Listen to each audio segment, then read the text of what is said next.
हाँ जी, तो क्या हाल चाल है सभी का। Welcome back to the channel. आज की वीडियो में बात करने वाले हैं आपकी सितंबर से लेके फाइनल बोर्ड तक की एक प्रॉपर रोड मैप के बारे में। हर एक मंथ वाइज आपकी क्या स्ट्रेटेजी रहनी चाहिए जिससे कि आप एक बेहतरीन स्कोर, और यहां पे अगर मैं बेहतरीन स्कोर की बात कर रहा हूं तो मैं यहां पे ये नहीं कह रहा कि यार ठीक है 80% 90% लेके आ जाओगे। बेहतरीन स्कोर का मतलब है कि हमें अपना जो एम रखना है, हमें अपना जो टारगेट रखना है वो मिनिमम 95% रखना है, 96% 98% रखना है। भैया आज तक मेरे 60% ही नहीं आए भैया, मैं तो 70-80% पे बैठा रहता था। इस साल आएंगे। जो प्लान मैं यहां पे तुम्हें बताने वाला हूं, मैंने तुम्हें शुरू में ही बोला था, स्टार्टिंग में ही बोला था, अगर तुम जो जो चीजें मैं बता रहा हूं उसको लकीर मान के फॉलो करोगे। पिछले 5-6 सालों का एक्सपीरियंस है यार मेरे पास। लाखों बच्चे मैंने ऐसे देखे हैं जो कि क्लास 9th में 8th पे 70-80% पे थे, उन्होंने वो सारी चीजें फॉलो करी और अपने आप को उठा के 90-95% पे आए। आप भी ला सकते हो, बस जो जो चीजें बता रहा हूं उसको फॉलो करते रहना। सितंबर आ चुका है, ठीक है, सितंबर आ चुका है और सितंबर में का मैक्सिमम बच्चों के जो हैं हाफ ईयरली चलने वाले हैं। ठीक है, कुछ बच्चों के हो गए होंगे, कुछ बच्चों के अब स्टार्ट होने वाले हैं। तो हाफ ईयरली में आपकी क्या स्ट्रेटेजी रहनी चाहिए, उसके बाद आपके जो बोर्ड के एग्जाम आ रहे हैं तब तक आपका क्या मंथ वाइज प्लानर होना चाहिए, वो सारी चीजें आज इस वीडियो में मैं शेयर करने वाला हूं।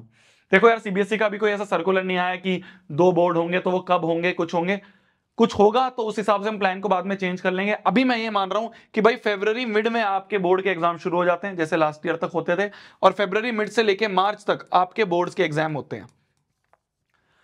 सितंबर मैक्सिमम बच्चों का हाफ ईयरली में चले जाता है। तो क्या भैया हमारे पास जनवरी तक का टाइम है सिलेबस कंप्लीट करने के लिए? मैंने कहा नहीं मेरी जान, ये मत सोच कि आखिरी टाइम तक ही तेरा बिल्कुल डेट टू डेट पे जाके ही सिलेबस खत्म होना चाहिए, ऐसा नहीं। तुम्हारा सिलेबस तुम्हें एम करना चाहिए अक्टूबर नवंबर और दिसंबर एंड तक कंप्लीट हो जाए, मैक्स टू मैक्स जनवरी मिड, इससे ज्यादा मत खींचना। हमारे पास मोटे मोटे 3 महीने हैं। इन 3 महीने में अगर तुमने कुछ भी नहीं करा है तो भी तुम फोड़ सकते हो, ये बात की गारंटी दे रहा हूं मैं। तो भी तुम फोड़ सकते हो, मैंने बहुत सारे बच्चे सामने देखे हैं। बस एक रोबस्ट प्लान के साथ हमें चलना पड़ेगा, एक रोबस्ट स्ट्रेटेजी के साथ हमें चलना पड़ेगा। अभी इंस्टेंट हमारे सामने क्या आ रहा है? इंस्टेंट हमारे सामने हाफ ईयरली आ रहा है। तो पहले हम हाफ ईयरली को कैसे निपटाना है उसकी बात कर लेते हैं, फिर उसके बाद आगे के 3 महीने कैसे जाएंगे वो हम बात करेंगे, और फिर उसके बाद जनवरी फरवरी मार्च की बात करेंगे। तो इस स्ट्रक्चर में पूरी वीडियो होने वाली है। टाइम नहीं है तो मत देखना मेरी जान, बाद में कभी देख लेना। टाइम हो तभी देखना और पूरी देखना। हाफ नॉलेज सबसे ज्यादा डेंजरस है।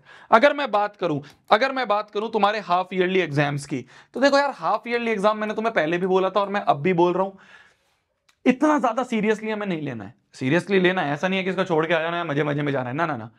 इसके मार्क्स कहीं नहीं जुड़ रहे होते हैं। तो ये एक तरह का रेगुलर टेस्ट की तरह ही रखना, इसको एक तरह से रेगुलर टेस्ट की तरह ही रखना कि भाई हाँ यार, रेगुलर टेस्ट जैसे होते हैं ऐसे रूटीन टेस्ट हो रहे हैं और मेरे को अपना प्रोग्रेस पता चल जाएगी।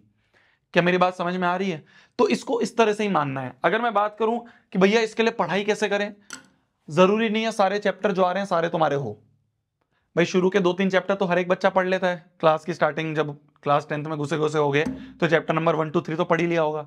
उसके बाद 3-4 चैप्टर और आ रहे होंगे, जरूरी नहीं है वो सारे करो। अगर आपके पास कम टाइम है तो मैं ये कहूंगा मैक्सिमम वेटेज जो रखते हैं चैप्टर, उन मैक्सिमम वेटेज वाले चैप्टर्स को कवर कर लो।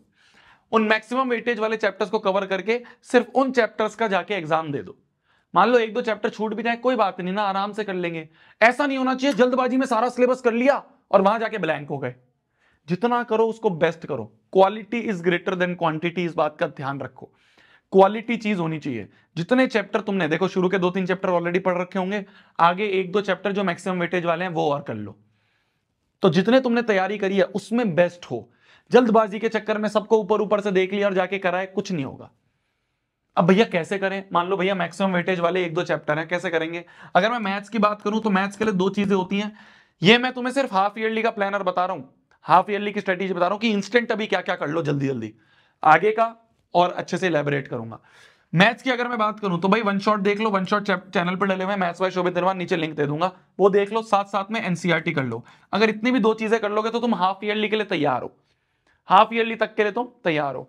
अगर मैं बात करूं साइंस एसएसटी की, भैया बहुत कम टाइम है हमारे पास पूरे वन शॉट देखने के लिए, इतना टाइम नहीं है। बेस्ट नोट्स मैंने ऑलरेडी प्रोवाइड कर रखे हैं चैनल पे, तुम जाके डाउनलोड कर सकते हो। इससे बेहतरीन नोट्स जो है ना पूरी यूट्यूब पे तुम्हें कहीं नहीं मिलेंगे। मेरे खुद के हाथ से लिखे हुए हैंड रिटन नोट्स हैं। नीचे डिस्क्रिप्शन में लिंक दे दूंगा, ड्राइव का लिंक है, डायरेक्ट डाउनलोड करो, यूज करो। पिछले 4-5 सालों से बच्चे यूज कर रहे हैं, 100/100 फोड़ रहे हैं, तुम भी फोड़ सकते हो। जो जो डेफिनेशन वहां पे लिखी है डायरेक्ट उठा के एग्जाम में लिखो कि कोई मास्टर तुम्हारे नंबर नहीं काटेगा। वो उस तरीके से पूरे नोट्स बनाए गए हैं, बहुत आसान भाषा में बने हुए हैं। तुम एसएसटी पढ़ना शुरू करोगे ना, तुम्हें पूरी कहानी की तरह पूरी एसएसटी समझ में आ जाएगी, पूरा चैप्टर समझ में आ जाएगा। साइंस पढ़ना शुरू करोगे, पूरी कहानी की तरह पूरा चैप्टर समझ में आ जाएगा। तो अगर कम टाइम है अच्छा खासा कि हाफ ईयरली भैया अभी तो 15-20 दिन दूर है, तो चलो वन शॉट देख लेना, पर बिल्कुल ही सामने आ चुके हैं तो भाई एक बार नोट्स डाउनलोड कर लो, नोट्स को यूज करो, बहुत काम आएंगे। ठीक है, तो इसमें तुम क्या कर सकते हो, इसमें तुम नोट्स का यूज कर सकते हो। नोट्स के साथ साथ एनसीईआरटी के क्वेश्चंस देख लेना, जो एनसीईआरटी के क्वेश्चंस है उनके सॉल्यूशंस एक बार देख देख के चले जाना। ये स्ट्रेटेजी है, बिल्कुल इंस्टेंट स्ट्रेटेजी, बिल्कुल सामने अगर तुम्हारे एग्जाम आ गए हैं तो कैसे टैकल करना है, वो स्ट्रेटेजी है ये। और इसके मार्क्स से ज्यादा परेशान नहीं होना है। Half yearly, pre boards, second pre boards, third, कुछ स्कूल होते हैं 3-3 प्री बोर्ड लेते हैं। तो ये सारे जो बीच बीच के एग्जाम्स है ना, ये सारे तुम्हारे तैयारी हैं बस। फाइनल रणभूमि तुम्हारे बोर्ड का एग्जाम है, फाइनल रणभूमि तुम्हारा बोर्ड का एग्जाम है। अभी बीच में जो है ना, वो तुम अस्त्र शस्त्र चलाना सीख रहे हो, बाण कैसे चलाते हैं, तलवार कैसे चलाते हैं, ये सीख रहे हो। तो ये जो बीच के एग्जाम्स हैं, हाफ ईयरली हो गया, प्री बोर्ड्स हो गया, इन सारे एग्जाम्स को एक तरह से बस प्रोग्रेस एग्जाम मानो कि भाई ठीक है, पेपर दे के आऊंगा, पेपर दे के आऊंगी, आने के बाद पेपर फाड़ना नहीं है, पेपर को थोड़ा एनालाइज करा कि क्या गलतियां करी और उस गलती को आगे रिपीट नहीं करना, बस ये इसलिए एग्जाम्स रहते हैं। अब बात करें कि भैया ये जो आगे के मेरे पास 3 महीने हैं, इन 3 महीनों में मैं अपने आप को कैसे तैयार कर सकता हूं, उसकी अगर मैं बात करूं, देख मेरी जान, सबसे पहली तो बात यह है, अभी तक तूने कुछ भी मक्कारी करी हो, कुछ भी गलतियां करी हो, ठीक है कोई बात नहीं, सीरियस हो जा, अब सीरियस हो जा, क्योंकि अगर अब सीरियस नहीं हुआ ना, बहुत दिक्कत आ जाएगी आगे जाके क्या होता है ना। देखो, तैयारी बच्चे 10वीं की, तुम्हें बहुत लोग बोलते भी होंगे ज्ञान देने वाले कि 1 महीने में हो जाता है ना, 10 दिन में तैयारी हो जाती है, हो सकती है, पर वो तैयारी फिर वो 60-70-80% बच्चे के साथ 70-80% नंबर के लिए होगी, उससे ज्यादा के लिए नहीं होती है वो तैयारी, पास होने के लिए वो तैयारी होती है। अगर गोल है कि भैया इस साल मेरे को अच्छा स्कोर करना है, मेरे को तो 95, 96, 98 स्कोर करना है, अब सीरियस हो जाओ, दिन के एटलीस्ट 4-5 घंटे सेल्फ स्टडी दिखा लो।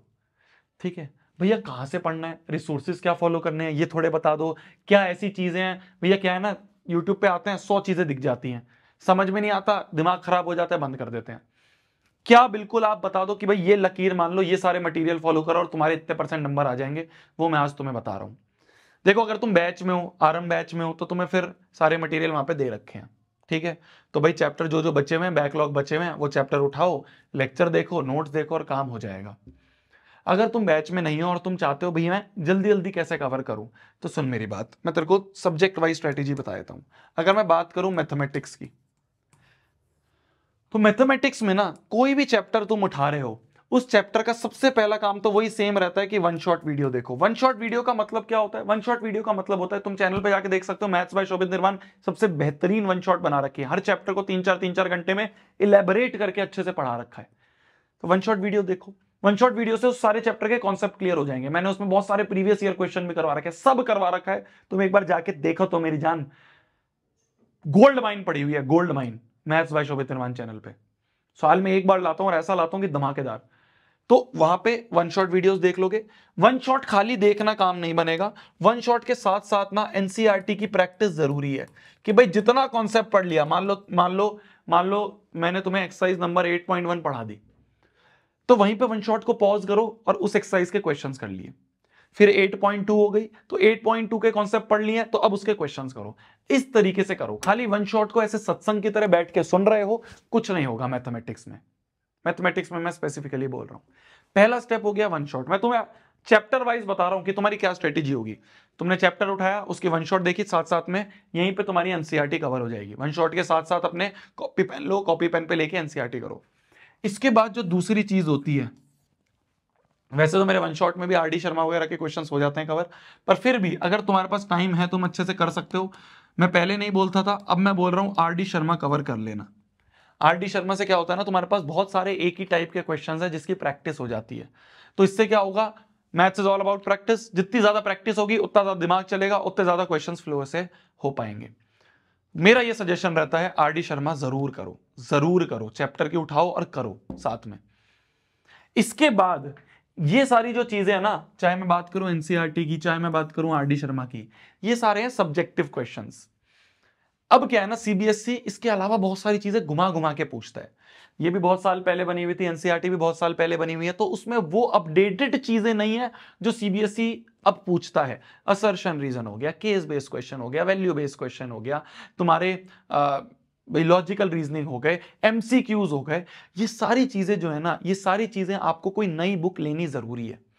मैं तभी बार बार जोर करता हूं कि यार क्वेश्चन बैंक लेने जरूरी हैं। तो चैप्टर उठाया, वन शॉट के साथ एनसीईआरटी करी, आरडी शर्मा करी, और उस चैप्टर के मार्केट में बहुत सारे क्वेश्चन बैंक है यार, मैं हर बार नहीं बोलूंगा, मैं हर वीडियो में बोलता रहता हूं, तुम्हें भी ऐसा लगता होगा पता नहीं क्यों बोलते हैं, पर मैंने सारे क्वेश्चन बैंक देख लिए हैं जितने भी मार्केट में आते हैं। मेरे हिसाब से जितना मैंने एनालाइज करा है, लास्ट ईयर भी ऐसा ही था, उससे लास्ट ईयर भी ऐसा ही था, कहते हैं ना ओल्ड इज गोल्ड। तो जो बहुत सालों से चला आ रहा है वो है ओसवाल के question bank, OSWAAL, Oswal books. तो इनके जो क्वेश्चन बैंक्स है ना, इसमें मैंने देखा है कि यार कुछ ऐसे भी हैं जिनमें बहुत सारे क्वेश्चंस हैं, कुछ ऐसे हैं भाई, देखो तुमने यहां पे और यहां पे बहुत सारे क्वेश्चंस तो कर लिए ना, जब तुमने एनसीईआरटी कर ली, आरडी शर्मा कर ली, तो तुमने बहुत सारे क्वेश्चंस कर लिए। अब तुम्हें वो स्पेसिफिक क्वेश्चंस चाहिए जो कि एग्जाम में पूछे जाते हैं, ऐसे क्वेश्चंस, उस टाइप के क्वेश्चन जो एग्जाम में पूछे जाते हैं। तो वो मेरे को यहां पे परफेक्ट लगी कि इतनी मोटी बुक देख के डरोगे भी नहीं, बुक भी कम है, उसमें स्पेसिफिक वही क्वेश्चंस डाल रखे हैं, वो क्वालिटी क्वेश्चंस डाल रखे हैं, तुम वो उठा के वहां पे कर सकते हो। ठीक है, कहां से भी खरीदना है वो तुम्हारी मर्जी है, अमेजोन से खरीदना चाहो, फ्लिपकार्ट से खरीदना चाहो, तुम्हारे आसपास वाले कोई बंटी भैया होंगे स्टेशनरी वाले, उनसे खरीदना चाहो, जहां से सस्ती मिले वहां से खरीदो, और खरीद रहे हो तो कंप्लीट करो। मैं फिर बोल रहा हूं, माँ बाप के पैसे बर्बाद करने के लिए नहीं लेनी होती है बुक। बुक ले रहे हो तो इस तरह से उसको गंदी कर देना, लिख लिख के, टिक मार मार के, कि भाई अगले साल कोई बच्चा उसे यूज भी ना कर पाए, तब पता चलेगा तुमने कितनी मेहनत करी है। बस ये 3 चीजें, इसके अलावा कुछ मत करो, मैं तो कहूंगा। एनसीईआरटी साथ साथ में ही कर ली, आरडी शर्मा के क्वेश्चंस कर लिए, और साथ साथ में तुमने क्वेश्चन बैंक लगा लिए। इसके अलावा तुम्हें किसी भी चैप्टर में और कुछ करने की जरूरत नहीं है, सब यहीं से कवर हो जाएगा। ठीक है मेरी जान, समझ में आई मेरी बात? अब अगर मैं बात करूं और बाकी सब्जेक्ट्स की, जैसे अगर मैं बात करूं तुम्हारे साइंस और एसएसटी की, तो साइंस और एसएसटी में सिमिलर तरीके हैं। सबसे पहला वही वन शॉट देखो, वन शॉट से क्या होगा, ओवरव्यू हो जाएगा। दिगराज सर ने, प्रशांत भैया ने आपके वन शॉट पूरे कंप्लीट करवा रखे हैं, तुम उनके चैनल्स पे जाके वन शॉट देख सकते हो। तो वन शॉट देख लिया, वन शॉट से उस चैप्टर का ओवरव्यू हो गया। ओवरव्यू के साथ साथ इसके नोट्स बनाने जरूरी हैं। तो या तो तुम्हें जो चैप्टर में नोट्स दिए जाते हैं, रिस्पेक्टिव टीचर जो तुम्हारे नोट्स दे देंगे, वहां से ले लो। बाकी जो मैंने नोट्स के बारे में तुम्हें बताया है, वो नोट्स तुम नीचे से ड्राइव के लिंक से भी डाउनलोड कर सकते हो, फ्री ऑफ कॉस्ट है। तो उनका भी तुम साथ में रेफरेंस ले सकते हो, तुम्हें पता चल जाएगा कि हाँ यार क्या क्या चीजें इंपॉर्टेंट है। तो मेरी जान, तुमने वन शॉट वीडियो देख ली, साथ साथ में नोट्स बना लिए, और तीसरी चीज वही भाई, वन शॉट नोट्स के साथ साथ एक एनसीईआरटी हो गई, इसमें कुछ आरडी शर्मा वगैरह वाली चीज होती नहीं है, साथ में तुमने ओसवाल कर लिया। ये 3 स्टेप हो गए आपके साइंस और एसएसटी के लिए। क्या मेरी बात क्लियर है? वन शॉट देखा, ओवरव्यू हो गया, नोट्स बना लिए, नोट्स के बाद तुमने टाइप ऑफ क्वेश्चन प्रैक्टिस करने के लिए, भाई किस किस तरह के अलग अलग क्वेश्चन घुमा फिरा के पूछे जाते हैं, उसके लिए तुमने क्वेश्चन बैंक कर लिया। ठीक है, क्वेश्चन बैंक कर लिया। क्या मेरी बात समझ में आई? अगर मैं बात करूं इसके अलावा लैंग्वेज सब्जेक्ट्स की, जैसे हिंदी इंग्लिश है, इंग्लिश और हिंदी है, तो इसमें बस एक चीज मैं बोलना चाहूंगा, ये तो वैसे भी लास्ट में भी हो जाती है, बट फिर भी मैं ये बोलना चाहूंगा कि समरी पे डिपेंड मत रहना। अब ऐसा नहीं आने वाले हैं पेपर कि समरी पढ़ ली और तुम्हें चैप्टर समझ में आ जाएगा। बुक की रीडिंग बहुत जरूरी है, तो बुक की रीडिंग करनी बहुत ज्यादा जरूरी है। बुक की रीडिंग करोगे तो फायदा होगा, तुम्हें पता चलेगा कि भाई कौन सा फ्रेज कौन से चैप्टर का है। तो आराम से अपने हफ्ते में मान लो एक चैप्टर उठा लिया, सुबह उठ के या शाम को सोने से पहले, रात को सोने से पहले बुक की साथ साथ में रीडिंग कर ली। इतना भी करोगे तो बहुत है। मेन फोकस अगर तुम्हें, क्योंकि देखो ये जो है ना, ये आखिरी टाइम पे भी हो जाते हैं दोनों सब्जेक्ट्स। बात करूं मैं मेन सब्जेक्ट्स की, जैसे साइंस, एसएसटी, मैथ्स, इसको आपको रेगुलर 3 महीने तक रगड़ना पड़ेगा, रेगुलर 3 महीने तक रगड़ना पड़ेगा, इसके बिना नहीं होगा। जो स्टेप्स बता रहा हूं ये वो स्टेप्स हैं, लोग तुम्हें 5 बताएंगे, 10 बताएंगे, 15 बताएंगे, ये कर लो, वो कर लो, वो कर लो, ये कर लो। मैं बता रहा हूं ना, तुम्हें एक्सपीरियंस से बता रहा हूं ना, इसके अलावा कुछ नहीं करना, इसके अलावा कुछ नहीं करना, सब चीज हो जाएगी। तो तुम्हारे जो ये 3 महीने है ना मेरी जान, ये जो 3 महीने हैं, ये जो 3 महीने हैं तुम्हारे, कौन से, अक्टूबर, नवंबर, दिसंबर, इन 3 महीनों में तुम्हारा सिलेबस कंप्लीट हो जाएगा। ठीक है, सिलेबस कंप्लीट करने का टारगेट बनाओ। ठीक है, देख लो कितने चैप्टर्स हैं, कितने दिन है और कितने दिन में एक चैप्टर कंप्लीट करना है, वो अपनी कैलकुलेशन कर लो। सिलेबस यहां पे कंप्लीट कर लो, गोल रखो दिसंबर एंड तक सिलेबस हो जाना चाहिए बस। क्यों? क्योंकि उसके बाद जो तुम्हारा जनवरी फरवरी का टाइम होता है ना, इनमें तुम्हें करना होता है क्या? रिवीजन। रिवीजन कैसे होगा? रिवीजन होगा थ्रू सैंपल क्वेश्चन पेपर्स। तो ये एसक्यूपीज वगैरह उस समय पे अपन और अच्छे से बात करेंगे जब मैं वीडियो बनाऊंगा। तो ये टाइम होता है सिलेबस कंप्लीशन का, जिसमें अच्छे से सिलेबस कर सकते हो, कुछ भी नहीं करा है तो जीरो से भी कंप्लीट कर सकते हो, जो स्ट्रेटेजी बताइए वैसे। और ये टाइम होता है तुम्हारा रिवीजन और सैंपल पेपर्स करने का। इस फ्लो में चलो, आराम से 95% से ऊपर आते हैं, आराम से। क्या मेरी बात समझ में आ रही? मेरी तरफ से जो चीज चाहिए, तुम्हें नोट्स चाहिए, मैंने नोट्स का लिंक डिस्क्रिप्शन में दे दिया। तुम्हें वन शॉट चाहिए मैथ्स के, उसका लिंक नीचे डिस्क्रिप्शन में दे दिया। तुम्हें क्वेश्चन बैंक चाहिए, उसका जो सबसे सस्ता लिंक होगा वो निकाल के तुम्हें दे दूंगा नीचे डिस्क्रिप्शन पे, डायरेक्ट तुम परचेज कर सकते हो। इसमें कॉम्बो वगैरह भी आता है इनका कि साइंस मैथ्स एसएसटी इन सबका एक साथ कॉम्बो ले सकते हो। शायद थोड़ी सस्ती पड़ती है बुक्स, तो सारी बुक्स तुम्हारी एक ही कॉम्बो में आ जाएगी, वो तुम ले सकते हो। ले रहे हो तो करना जरूर, बस मैं ये बोलूंगा। अगर ले रहे हो तो करना जरूर, वरना कुछ फायदा नहीं है किताबें लेने का। किताबें ले लेके तुम भर लोगे, करोगे नहीं, कोई फायदा नहीं है। सीरियस हो तभी लेना। तुम्हारे शोभित भैया तुम्हारे साथ 24/7 है। मेरी बेस्ट विशेस हमेशा है। मेरी तरफ से जो चीज चाहिए तुम बिल्कुल कमेंट सेक्शन में लिखना, मैं तुम्हारे लिए लेके आऊंगा। वीडियोस कम आती हैं पर ऐसी आती हैं जो तुम्हें पता है कि हाँ यार डायरेक्ट इंपैक्ट करेंगी, डायरेक्ट वो काम आएंगी। Good night, take care. तब तक के लिए भाई पढ़ना है, फोड़ना है, कहर मचा देना है, आग लगा दी है। खाना खा लो आप भी, मैं भी खाना खा लेता हूँ। Bye bye, all the very best. अच्छे से हाफ ईयरली निपटाओ। हाफ ईयरली के बाद आगे का जो प्लानर बताया वो प्लानर बुक उठाओ, उसको कंप्लीट करो और फोड़ के आओ। इस साल तो फोड़ के आएगा, अभी तक नहीं हुआ है कोई बात नहीं, इस साल फोड़ के आएगा। Bye, good night, bye.